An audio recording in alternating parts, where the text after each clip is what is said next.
किसान उत्पादक संगठन भाग 3 पार्ट 2। कानूनी नींव सहकारी समितियों से लेकर प्रोड्यूसर कंपनी तक। भारत में सामूहिक खेती और विपणन का विचार बहुत पुराना है।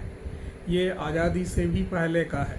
19वीं शताब्दी के अंत और 20वीं शताब्दी की शुरुआत में जब ग्रामीण भारत कर्ज, फसल बर्बादी और साहूकारों के शोषण से परेशान था, तब ब्रिटिश सरकार ने 1904 में सहकारी ऋण समिति अधिनियम लागू किया था। इसका उद्देश्य ये था कि किसान आपस में मिलकर समूह बनाए और सस्ते ब्याज पर कर्ज ले सके। धीरे धीरे ये सहकारी समितियां सिर्फ कर्ज तक सीमित नहीं रही, बल्कि उन्होंने किसानों के उपज बेचने, फसल को प्रोसेसिंग करने और कृषि सामग्री जैसे बीज, खाद आदि की आपूर्ति करने में भी मदद करनी शुरू कर दी। 1947 में जब भारत स्वतंत्र हुआ, तब तक सहकारी समितियों को केवल आर्थिक इकाई नहीं बल्कि सामाजिक बदलाव के उपकरण के रूप में देखा जाने लगा था। गुजरात की डेयरी को सहकारी समितियां इसका बेहतरीन उदाहरण था, जिनकी सफलता ने बाद में वर्गीज कुरियन के नेतृत्व में श्वेत क्रांति को जन्म दिया। लेकिन समय बीतने के साथ सहकारी आंदोलन ने अपना स्वतंत्रता खोनी शुरू कर दी। शुरू में सरकार का समर्थन फायदेमंद था, बाद में इसी से बहुत ज़्यादा सरकारी हस्तक्षेप, राजनीतिक दखल और आंतरिक लोकतंत्र की कमी आने लगी। 1980 और 90 के दशक तक कोई सहकारी समितियां कुछ प्रभावशाली लोगों के हाथ में चले गई और आम सदस्यों को बहुत कम लाभ मिलने लगा। ऐसे माहौल में एक नए कानूनी ढांचे की ज़रूरत महसूस हुई। ऐसा ढांचा जो सहयोग के भावना को जिंदा रखे, लेकिन सरकारी नियंत्रण से मुक्त हो और आधुनिक व्यवसाय के तहत अनुशासन और दक्षता को अपनाए। इसी सोच के साथ 2002 में कंपनी अधिनियम 1956 में अध्याय 9A जोड़ा गया, जिसमें प्रोड्यूसर कंपनी का जन्म हुआ है। प्रोड्यूसर कंपनी का मॉडल एक तरह का मिश्रण था।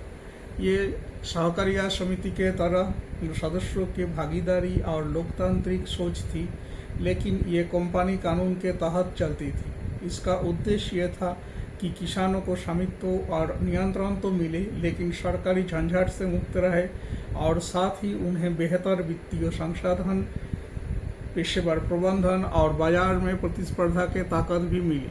ये कानूनी बदलाई ही वो नींव बना जिस पर आज के किसान उत्पादक संगठन खड़े हैं। ये संगठन अब सरकार के अधीन नहीं, बल्कि किसानों को अपनी निजी ग्रामीण उद्यम है। तो इस विषय में ये फर्क समझना भी जरूरी है कि सहकारी समिति और प्रोड्यूसर कंपनी में क्या क्या फ़र्क है।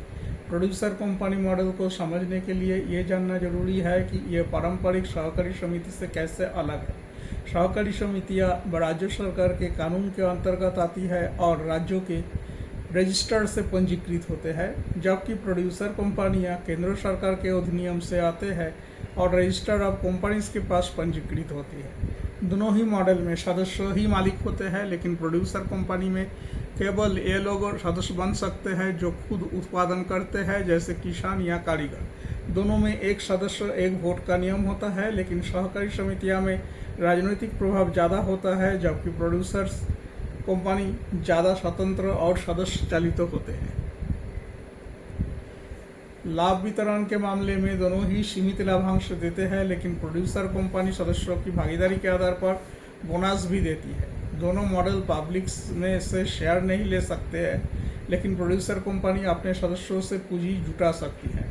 हालांकि कंपनियां अधिनियम के तहत प्रोड्यूसर कंपनी को ज़्यादा सख्त कानूनी पालन करना पड़ता है। सरकारी समितियों के उदाहरण में दूध समितियां, उर्वरक समितियां और प्राथमिक कृषि समितियां आती है, जबकि प्रोड्यूसर कंपनी में महाग्रेव्स, केसला पोल्ट्री प्रोड्यूसर कंपनी और BPFSL जैसे नाम शामिल है। हालांकि प्रोड्यूसर कंपनी मॉडल ने किसानों को ज़्यादा ताकत और आज़ादी दी, लेकिन इसके साथ जिम्मेदारियां भी बढ़ गई। कानूनी पालन के नियम सख्त थे और पेशेवर प्रबंधन के साथ साथ अपेक्षा भी काफ़ी अधिक थी। छोटे किसानों के लिए जो पहली बार कंपनी चला रहे थे, वो अनुभव चुनौतीपूर्ण था।